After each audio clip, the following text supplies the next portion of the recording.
दोस्तों, क्या भारत अब अपनी गैस और तेल ढोने वाले जहाज खुद बनाएगा? 24,000 करोड़ के इस बड़े फैसले का पूरा मतलब क्या है, जानेंगे। इसके अलावा क्या सच में ईरान अपनी मिसाइलों पर थैंक यू इंडिया लिखकर हमला कर रहा है? इसके पीछे की सच्चाई आपको चौंका सकती है। जानते हैं दोनों खबरों के बारे में इस वीडियो में डिटेल में। दरअसल भारत सरकार ने देश की ऊर्जा सुरक्षा को मजबूत करने के लिए एक बहुत बड़ा कदम उठाया है। करीब 24,000 करोड़ रुपए के मेगा शिपिंग प्लान को मंजूरी दे दी गई है। इस योजना के तहत भारत एक साथ कई बड़े जहाज खरीदेगा और बनाएगा, जिनमें खास तौर पर एलपीजी यानी रसोई गैस ढोने वाले जहाज शामिल है। यह फैसला इसलिए भी खास है क्योंकि इससे भारत की विदेशी देशों पर निर्भरता कम होगी और देश आत्मनिर्भरता की दिशा में आगे बढ़ेगा। इस पूरे प्लान को अगर आसान भाषा में समझे तो इसे दो हिस्सों में बांटा गया है। पहला हिस्सा लगभग 9,000 करोड़ रुपए का है, जिसमें 8 बड़े गैस कैरियर यानी वीएलजीसी बनाए जाएंगे। ये वही जहाज होते हैं जो बड़ी मात्रा में एलपीजी को एक देश से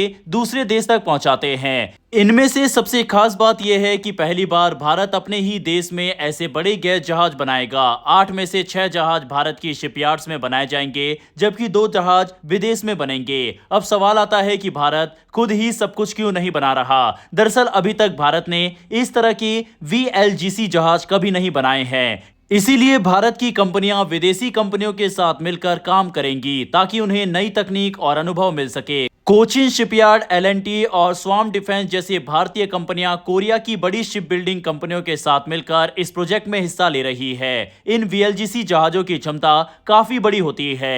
एक जहाज लगभग 88,000 क्यूबिक मीटर तक एलपीजी ले जा सकता है। भारत जैसे देश के लिए जहां करोड़ों लोग रसोई गैस पर निर्भर है, ऐसे जहाज बेहद जरूरी है। खासकर प्रधानमंत्री उज्ज्वला योजना के बाद गैस की मांग तेजी से बढ़ी है, इसीलिए सप्लाई को मजबूत बनाना बहुत जरूरी हो गया है। अब इस प्लान का दूसरा हिस्सा करीब 15,000 करोड़ रुपए का है। इसके तहत कुल 59 अलग अलग प्रकार के जहाज खरीदे जाएंगे। इनमें crude oil tankers, product tankers, bulk carriers और छोटे कोस्टल जहाज शामिल होंगे। इसका मकसद भारत की पूरी शिपिंग क्षमता को बढ़ाना और उसे आधुनिक बनाना है। इस फैसले के पीछे एक बड़ी वजह यह भी है कि अभी भारत अपने कई जहाज विदेशी कंपनियों से किराए पर लेता है। इसका मतलब यह है कि हमें सिर्फ तेल या गैस खरीदने के पैसे ही नहीं देने पड़ते, बल्कि उन जहाजों का किराया भी देना पड़ता है। इससे देश का काफी पैसा बाहर चला जाता है।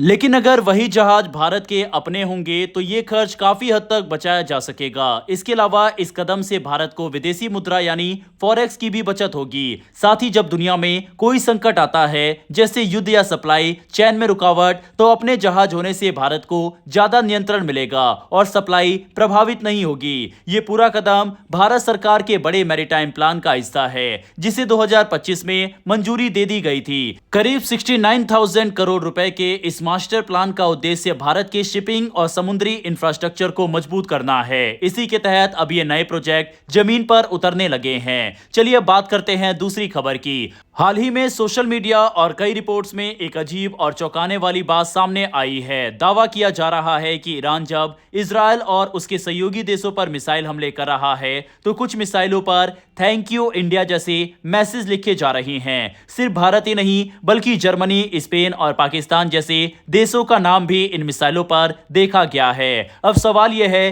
कि क्या वाकई ये देश ईरान के समर्थन में है? सबसे पहले यह समझना जरूरी है कि यह पूरा मामला नैरेटिव वारफेयर यानी प्रचार की रणनीति का हिस्सा हो सकता है। ईरान इस तरह के संदेशों के जरिए दुनिया को यह दिखाने की कोशिश कर रहा है कि कई बड़े और आबादी वाले देश उसके साथ खड़े हैं, लेकिन हकीकत इससे काफी अलग है। भारत की बात करें तो भारत ने हमेशा शांति की बात की है और किसी भी तरह के युद्ध का समर्थन नहीं किया है। भारत के इजरायल के साथ भी अच्छे संबंध है, इसीलिए यह मानना गलत होगा कि भारत किसी एक पक्ष के साथ खड़ा है। ईरान ने हाल ही में मिसाइल हमलों की कई वेव यानी लहरें चलाई है, जिनमें हर बार बड़ी संख्या में मिसाइल दागी जाती है। रिपोर्ट्स के मुताबिक ये संख्या 80 से ज्यादा वेव तक पहुंच चुकी है। इन हमलों का निशाना इजरायल, अमेरिका के सैन्य ठिकानों और उनके सहयोगी देश रहे हैं। इसी दौरान ईरान ने कुछ देशों को धन्यवाद कहने का ये तरीका अपनाया है, जो असल में एक संदेश देने की कोशिश है। ईरान का दावा यह भी है कि उसके हमलों में अमेरिकी सैनिकों को भारी नुकसान हुआ है और कुछ बेस खाली कराने पड़े हैं। खास तौर पर खाड़ी देशों में मौजूद अमेरिकी ठिकानों को लेकर ऐसे दावे किए जा रहे हैं। हालांकि इन दावों की